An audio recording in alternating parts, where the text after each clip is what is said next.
Hi, everyone. I'm Josh Radbod, co-founder and CEO of the Avantpay Conference, the B2B conference for payments, banking, and compliance in the cannabis industry. I'd like to welcome Marvin Harris, founder and CEO at Ovalz, one of our Avantpay 21 conference speakers. Marvin, thank you so much for being here. Please tell us a little bit about you and what your business does. Hi, my name is Marvin Harris. I'm co-founder and CEO of Ovalz. Ovalz is a digital auditor that helps prevent stockouts, and we're on a mission to eliminate that and hope we help dispensaries and other retailers reach their maximum potential. So it sounds like you guys help people become more efficient in their essentially inventory, supply chain management. Is that right? Yeah, that's the big word way to say it. In simple, I just look at it like this. People that are struggling to do audits are probably struggling with customer experience. And so in the future of commerce, which I always like to lean into with this COVID thing, is you need to create frictionless experiences, and it begins on the product. And so especially in cannabis now, they're doing this click and collect model. And so you really need to look at your business in three lanes, like e-commerce, click and collect, or in-person. Well, if they don't allow in-person experiences, you have to find different ways to deliver a product to your customer. And nothing's worse than having something or saying you're having something online, which I've experienced, and you go there and they don't, or they ran out of it, and you've made that trip. You've killed that customer trust right there. And so it leads to all these other problems. You don't know what passive revenue that you might have lost and who they might tell, which might impact long-term. And so it's actually $1 trillion problem, believe it or not, across all retail. And so, and Amazon and the big platforms win when you do that. In cannabis case, they can't, but they'll just go to another dispensary down the street that might have what they need. So, yeah. That makes total sense. Yeah. And speaking of Amazon, they're all about the customer experience, right? And Right. they've been doing a pretty good job at that. So I think, having that outlook makes a whole lot of sense. So Yeah. And dispensaries, at least here in Maryland, they only have an hour to audit once the dispensary closes. So you really need to go to this continuous audit model, and there's all these regulatory things. And so creating an environment where it can be digitized, I think can add a lot of value, save time, and people can focus on what they really want to do, which is helping customers and patients. So, yeah. I agree. Thank you. So you kind of touched on this, but who are your customers and how do you specifically help them? I like to say our customers are e-commerce brands or aspiring e-commerce brands, because everybody needs to see themselves as an e-commerce brand first now. And how they fulfill becomes the second lever. So right now we have an integration with Greenbits, so we obviously can help Greenbits customers. We have Shopify, and we do QuickBooks Online, and we're adding other integrations as we speak. But those are the three. If you and obviously you can use Excel or Google Sheets. We have an integration for that as well. But I think fully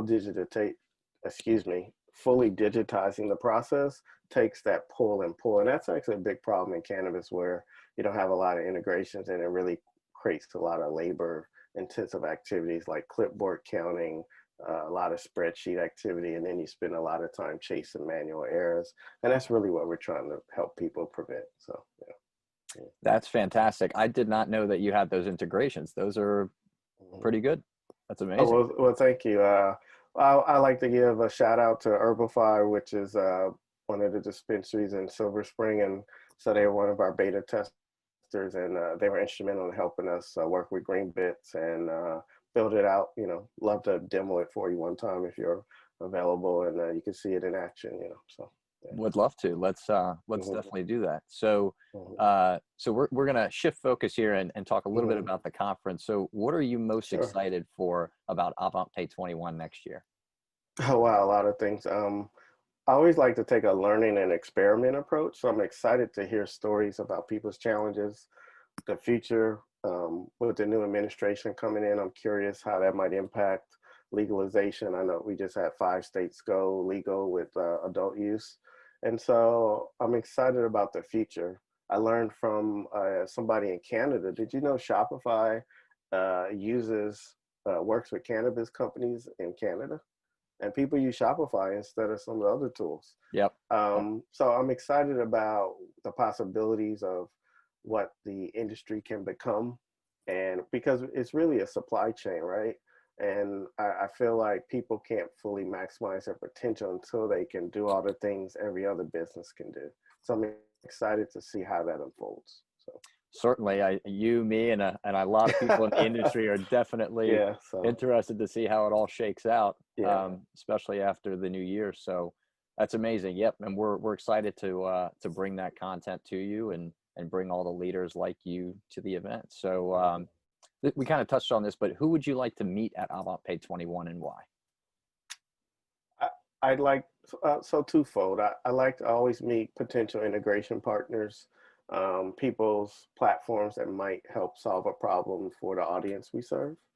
And secondly, I would just want to talk to as many dispensary workers and owners because I'm inquisitive about the problem. So I always want to know what operational challenges they have and things that can improve. Like one thing we hear when we've talked to them or is forecasting, right? So that's something we have on our roadmap to digitize forecasting around as orders happen. Like how much demand is really for this product? Why is that happening? Are there patterns like people at home more might lead to more purchases, which happens, alcohol purchases are higher in places that have a higher concentration of remote work. But what is that for cannabis? Is that true? And if that's so, do you have that information? Because it might lead to opportunity.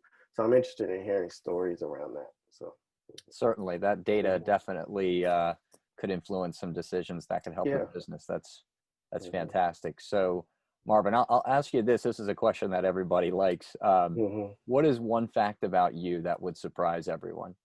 I got a couple, but I'll start with a good one. So I'm a foster parent, so here in Maryland. So that probably surprises me and people about me. And I started a nonprofit when I graduated from college, and I served. We worked with children between the ages of 7 and 12. So I've always been in the helping business, I like to say, and I hope this work I do is a microcosm of my mission to be helpful to people so they can maximize their fullest potential. And so I would just say that. So yeah. That's amazing, man. I did not know that. Thank you for sharing. I think that's awesome. Well, Marvin, thank you so much for being here and speaking at our Avantpay 21 conference. If you would like to meet Marvin and his team, please join us at Avantpay 21 next year at the Washington Capitol Hilton on September 9th and 10th, 2021. Thank you so much. Bye-bye. Oh, thanks.